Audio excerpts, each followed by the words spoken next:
প্রত্যেকটা বিষয় আল্লাহর হাবিব সাল্লাল্লাহু আলাইহি ওয়াসাল্লাম যথাযথভাবে বয়ান করে গিয়েছেন। একেবারে এই সামান্য থেকে সামান্য ন্যূনতম বিষয় পর্যন্ত নবী এড়িয়ে যাননি। যেমন কি একটা বিষয় বলছি, আমরা দাঁত খিলাল করি কিনা, খাওয়ার পর কিছু দাঁতে লেগে থাকলে তখন এটা আমরা খিলাল করি, এই বিষয়েও আল্লাহ নবী উম্মতকে দিক নির্দেশনা দিয়েছেন।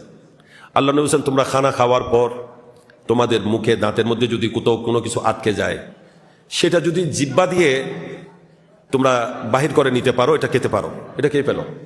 আর যদি সেটা নখ দিয়ে, আঙ্গুল দিয়ে বা খিলাল দিয়ে যদি বাহির করো, তখন এটা খেয়েও না, এটা নিক্ষেপ করে দাও, বাহিরে ফেলে দাও। এটা একটা সামান্য বিষয়, নবী সেখানেও দিক নির্দেশনা দিয়েছেন, সে বিষয়ে উম্মতকে জানিয়ে দিয়েছেন। টয়লেটে গেলে কিভাবে প্রবেশ করবে, টয়লেটে কিভাবে বসবে, কিভাবে পরিষ্কার হবে, এমন কোনো বিষয় কি আছে যেটা নবী বয়ান দেননি? দাঁত পরিষ্কার কিভাবে করবে সেটার বয়ান নবী দিয়েছেন। ওই যে খিলালের কথা বলছি, এখানে দেখেন আল্লাহ নবীর হিকমত।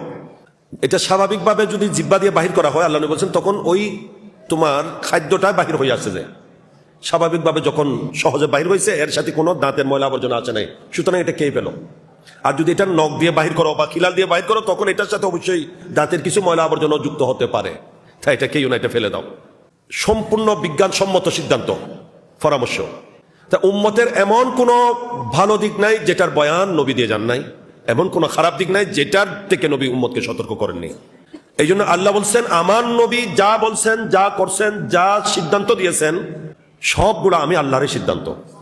তা আমার নবীর এতাআত করা, আমার নবীর আনুগত্য করা, আমি আল্লাহরে আনুগত্য করা। নবীর নিজস্ব কোনো সিদ্ধান্ত নেই, আল্লাহ নবী নিজের থেকে কিছু বলেন না। আল্লাহ বলছেন, ওয়া মা ইয়ানতিকু আনিল হাওয়া ইন হুয়া ইল্লা ওয়াহয়ুন ইউহা। আমার নবী নিজ থেকে কোনো কিছুই বলেন না, যাই বলে থাকেন সবগুলো আমি আল্লাহর ওহী হয়ে থাকে। বলে আমি আল্লাহ যাই বলি উনি তাই বলেন। হ্যাঁ, আমার নবীকে মানা, আমি আল্লাহকে মানা। আমার নবীর নাফরমানি করা, আমি আল্লাহর নাফরমানি করা। তাই একজন উম্মতের জন্য এইটাই হচ্ছে কর্তব্য, উম্মতের উপর এইটাই হচ্ছে লাজিম, যে নবী যা বলছেন তা চুপ বুঝে মেনে নেওয়া, তা চুপ বুঝে মান্য করা, কোন রকমের দ্বিধাদ্বন্দ্ব ছাড়া, আপত্তি ছাড়া এটাকে মান্য করে চলা, সে মোতাবিক জীবন অতিবাহিত করা। যদি আমরা তাই করছি, আল্লাহ বলছেন, আমার রসুলের আনুগত্য করেছো না বন্দা, তুমি আমারই আনুগত্য করেছো, এবং তোমার জন্য দুনিয়া আখিরাত দুইটাই সফল এবং কামিয়াব হবে যদি তাই করতে পারো। আল্লাহ পাক আমাদেরকে জীবনের প্রতিটা ক্ষেত্রে, প্রত্যেকটা বিষয়ে আল্লাহর পেয়ারা হাবিব, আল্লাহর পেয়ারা নবী, আমাদের প্রাণের চেয়েও প্রিয় নবীর সাল্লাল্লাহু আলাইহি ওয়াসাল্লামের জীবনের প্রতিটা ক্ষেত্রে আল্লাহ তাআলা যথাযথভাবে অনুসরণ করে চলার আমাদেরকে তৌফিক দান করুক। আল্লাহ নবীর আনুগত্যের মাধ্যমে আমাদেরকে আল্লাহ পাক সুবহানাহু ওয়া তাআলা দুনিয়া আখিরাত উভয় জাহানের কামিয়াবি, সফলতা, শান্তি, মুক্তি, উন্নতি, তরক্কি লাভের তৌফিক দান করুক। আল্লাহ তাআলা আমাদেরকে অন্য কারো আনুগত্য না করে নবীর আনুগত্য করার, এবং নবীর যারা প্রতিনিধি, নায়েবার প্রতিনিধি, তাদের আনুগত্য করার। কারণ নবীর এগুলো আমাদেরকে, আমরা নবী থেকে সরাসরি পাইনি। কি বলেন? আমরা কি আল্লাহ নবীকে দেখেছি?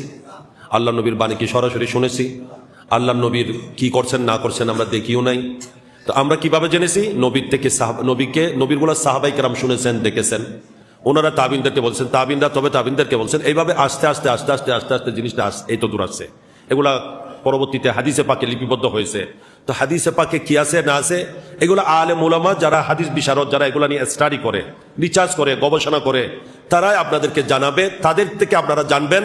এই জানার মাধ্যমে আলেমের অনুসরণ করছেন, আলেমের একজন হক্কানি রব্বানি আলেমের কথা মেনে চলছেন, নয় বরং আপনি রসুলকে আনুগত্য করছেন, রসুলকে মান্য করছেন। আর রসুলকে মান্য করছেন, আল্লাহ বলছেন আমাকে মান্য করছো। আল্লাহ পাক সুবহানাহু ওয়া তাআলা সে মোতাবেক আমাদেরকে আমল করে চলার তৌফিক দান করুক।